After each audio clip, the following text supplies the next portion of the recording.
দুমুখা কথা বলেন আপনারা। ইন্ডিয়াকে বেঁচে দেওয়ার জন্য ইন্ডিয়ার কাছে টাকা নিয়ে আসেননি।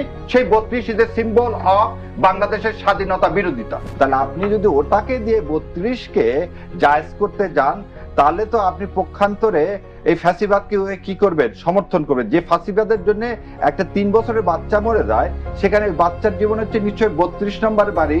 আর তার চেয়ে আগে বলে 32 নম্বর বাড়ি যে তৈরি করছে শেখ মুজিব, সেই টাকা পাইছে কোথায়? অসৎ উদ্দেশ্যে যে বাড়ি তৈরি করা হয়েছে, বাংলাদেশকে ভারতের কলোনি করার জন্য যে বাড়ি তৈরি করে, সেটা দুমনে মুছে শেষ করে দেওয়াটাই তো উচিত।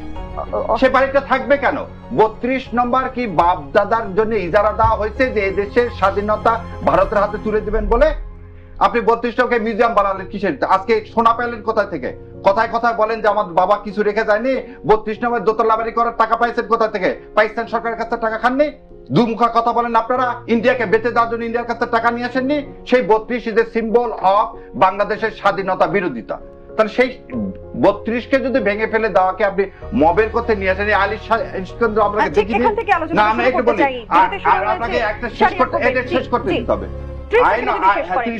আইন ও সালিশ কেন্দ্র কোনদিন ব্যারিস্টার রাজ্জাককে যখন জোর করে দেশ থেকে বের করে দেওয়া হলো, সেদিন কথা বলেননি। আরমানকে যখন গুম করা হলো, তখন কথা বলেনি। ব্রিগেডিয়ার আজমিকে যখন ইয়াতে রাখা হলো, তখন আইন সালিশ কেন্দ্রগুলো কথা বলে না কেন? আইন সালিশ কেন্দ্রগুলো একটা পার্টিকুলার পারপাস আছে।